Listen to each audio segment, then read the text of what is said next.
কি খেলে অ্যালার্জি একেবারেই চলে যায় বা কি খেলে অ্যালার্জি সেরে যাবে, এই ধরনের কমেন্ট আমি রিসেন্টলি বেশ কিছু দেখছিলাম, তাই আমার মনে হলো এই প্রশ্নটার আসলে উত্তর দেওয়া উচিত। আচ্ছা, অ্যালার্জি নিয়ে আমার বিস্তারিত ভিডিও রয়েছে। অ্যালার্জি আসলে কেন হয়, কিভাবে আমাদের শরীর এটা রিয়েক্ট করে, এটা নিয়ে আমি বিস্তারিত আলোচনা করেছি। আপনি একটু কষ্ট করে আমার প্রিভিয়াস ভিডিওটা দেখে আসবেন। আমি আজকে সেই বড় আলোচনায় যাচ্ছি না, এটা আসলে আমাদের শরীরে কেন হয়। আমি সংক্ষেপে একটা কথা বলতে চাচ্ছি, সেটা হলো অ্যালার্জির কোনো একক ওষুধ নেই যে ওষুধটা খেলে আপনার আর কখনো অ্যালার্জি হবে না।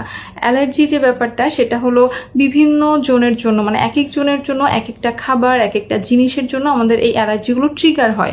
অর্থাৎ আপনি একটা ওষুধ খাবেন, এরপরে আপনার জীবনে কখনো অ্যালার্জি হবে না, এটা সম্ভব নয়। এটা যদি আপনাকে কেউ বলে থাকে তাহলে তিনি সঠিক কথা বলেননি।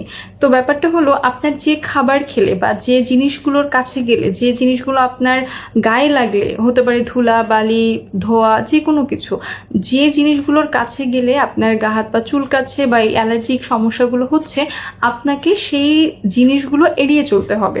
এখন দেখা গেল আপনার অ্যালার্জিক রিয়াকশনের জন্য অনেক বেশি চুলকাচ্ছে, গা ফুলে গেছে বা এই ধরনের কোনো লক্ষণ যদি আপনার হয়ে থাকে, সেটা কমানোর জন্য আপনি সাময়িকভাবে কিছু ওষুধ খেতে পারেন এই লক্ষণগুলো কমানোর জন্য। কিন্তু আপনি ওষুধ খাওয়ার পরে যদি আবার সেই একই কাজ করেন, একই জিনিস খাওয়া দাওয়া করেন বা একই জায়গায় যান, একই জিনিসপত্রের কাছাকাছি যান, তাহলে কিন্তু আপনার এই রিয়াকশনগুলো অ্যালার্জি আবার হবে।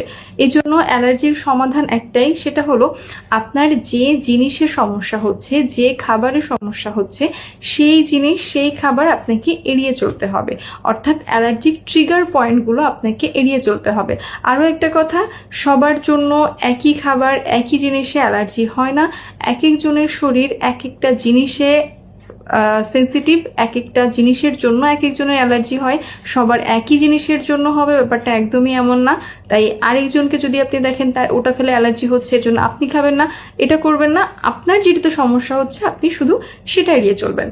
ভালো থাকবেন, এবং এমন ছোটোখাটো স্বাস্থ্য পরামর্শ পাওয়ার জন্য আমার ইউটিউব চ্যানেলটি সাবস্ক্রাইব করতে পারেন, ফেসবুকে ফলো দিয়ে রাখতে পারেন, এবং অবশ্যই আপনার পরিচিত জনদের মধ্যেও সচেতনতা তৈরি করতে আমার ভিডিওটি শেয়ার করতে ভুলবেন না। ও আরেকটা কথা, আমি ঠিক করেছি আগামীকালকে থেকে প্রতিদিন আপনাদের একজনের কমেন্টের উত্তর দেব। অর্থাৎ আপনারা যে কোনো বিষয়ে যেটা নিয়ে আপনারা জানতে চাচ্ছেন, যে স্বাস্থ্য জিজ্ঞাসা আপনাদের আছে, কোনো বিষয় নিয়ে আপনাদের কনফিউশন আছে, আমাকে কমেন্টে জানাতে পারেন। আমি চেষ্টা করব প্রতিদিন একটি করে কমেন্টের উত্তর দেওয়ার বা সেটা নিয়ে আলোচনা করার। ধন্যবাদ।